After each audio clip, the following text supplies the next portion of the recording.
no religion too. Now we say, imagine all the people living life. Fantástico, mas per algo fantástico, algo magnífico, é o resultado da hopi mais que sei, das minorías a combater que via com palavra, pero hopi agradecido, hopi orgulhoso e o talento que eu vou apresentar hoje em concerto aqui, hopi agradecido com o apoio que o público está brinda, todo o talento na aqui, e essa aqui está a porta um pouquinho mais grande para o por ser reconhecido com mais talento. Pero para el talento por ti más oportunidad y plataforma no solamente voy a exponer, pero para inspirar también que voy a exponer allí. Fuerte para mí cantante, que estaba de Gigi Linares, un joven de 10 años. Bom, actually just un año. Tengo el último, que de Jeremy Garcia Tour, que apresentar, voy a sentir una energía muy positiva.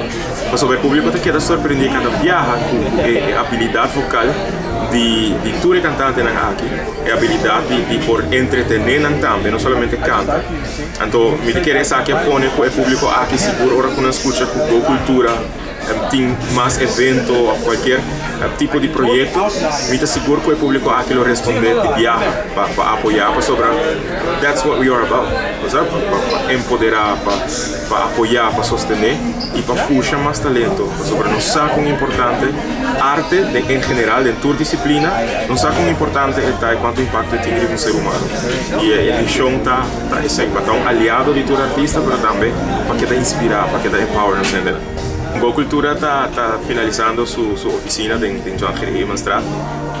Go Cultura está activamente en Bacaia acercando al sector comercial para hacer un tipo de membership. Para no está solamente concientizar el sector comercial como importante está para apoyar la industria creativa, pero también para concientizar de la responsabilidad social, ¿no? Para no solamente quizás de vez en cuando algún proyecto, pero para nós é muito importante para não agora lançar como fundação para make profit. It's a non-profit foundation, para demonstrar que continuamente nós queda basic não somente com ser a membership com o setor comercial, mas fazendo projeto nos meses. Para trás do cenário, nosso papo acaba de próximo show e não está nada planeado, mas nós queda assim entusiasmado. Provavelmente próximo luna lo tem algo trobe aqui na Riva Freewinds e bij deze me está echt hoop agradecido na Freewinds.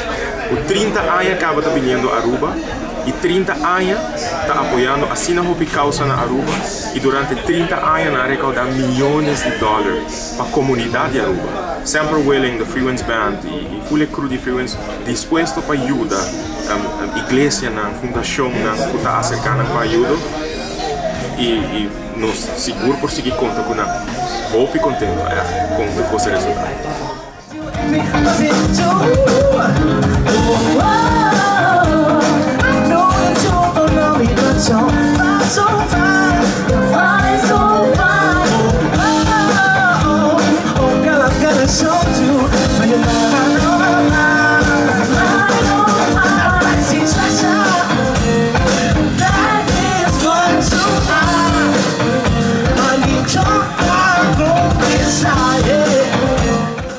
A noite vai sumamente tremendo. Nós estamos aqui tempo para treinar, por nós todos os coisas nós estamos nós que diz assistir aqui com nosso coração, para nós assistir aqui, para nós diz para nós mês, nós vamos para renovar com vagas assim, sabe para aquele jovem não e renan colocar assim qualquer forma de arte que é possível, se baile, canta, assim, a não me dá contente de estar parte disso aqui, pessoal, me dá action de coisa, pessoal, a mim mesmo estou disso aqui, a não me dá sumamente contente, por me dar assim na música, essa aqui está, sabe, me apaixona, me acha me apaixona.